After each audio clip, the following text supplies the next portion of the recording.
So Ben Shapiro has his own show. Actually, he has the Ben Shapiro show. I'm always confused as to whether or not he's reading off a script. But I mean, it seems I'm pretty sure. I'm like 99% sure he reads off a script, which is surprising to me because that means you have to make a script every fucking day, which is a lot of days to make a script, right? But what you're going to be seeing is, and he's already been on Fox News, and it's been really hilarious to watch all of these reactions. But Sean Hannity has made his reaction. Other Fox News hosts have made their reaction.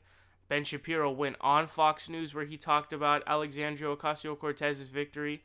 But I already know that you know what he's about to say, but let's hear him out.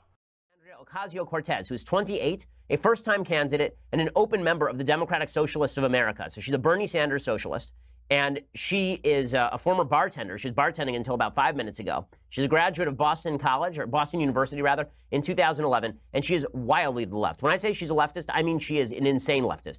Not only does she believe that Israel is genocidal, she also favors Medicare for all, abolishing immigration and customs enforcement. She suggests that there should be a job for everyone provided by the government. She believes that there should be a minimum wage of $15. She says, quote, when it comes to power, we can't just be tempted by power and money alone. What we need to do is be bold enough and courageous enough to choose leadership that takes no corporate money and advances healthcare, education, and housing for all. So this is another one of her programs, is housing for all. So she is a full-scale redistributive socialist.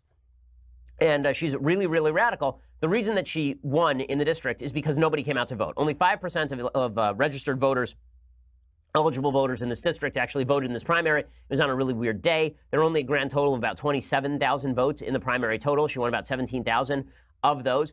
Also, Joe Crowley did not take his district particularly seriously. He'd won 10 consecutive terms, so he didn't spend any time in that district. Nonetheless, this is the dawning of a new era for the Democratic Party. They've fully embraced Bernie Sanders' socialism and Maxine Waters' nuttiness.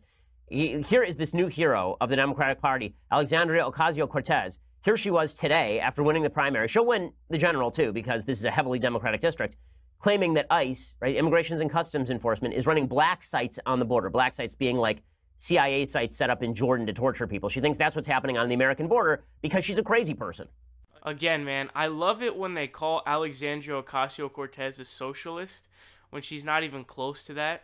A socialist is someone who wants workers to own the means of production. That's not even close to what Alexandria Ocasio-Cortez is. And I love the inherent irony, I want to say bloviating irony of people saying, oh, these radical leftists, while like listing the most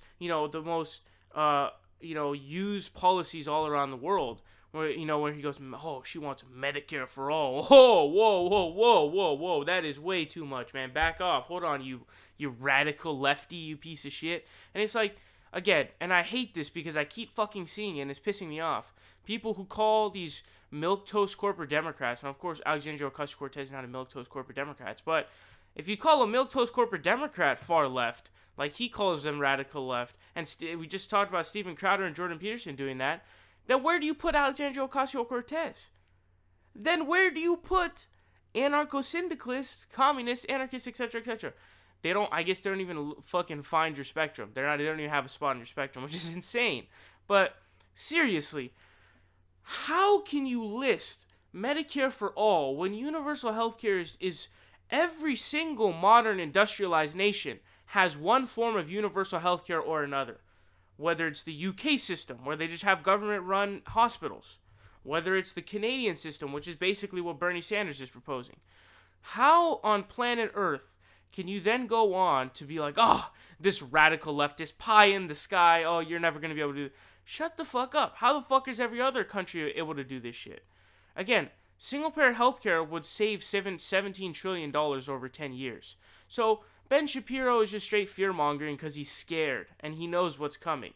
He knows that we're fucking coming to represent instead of this little bitch-ass's ideology, and so he's fucking scared, and that's really what it is.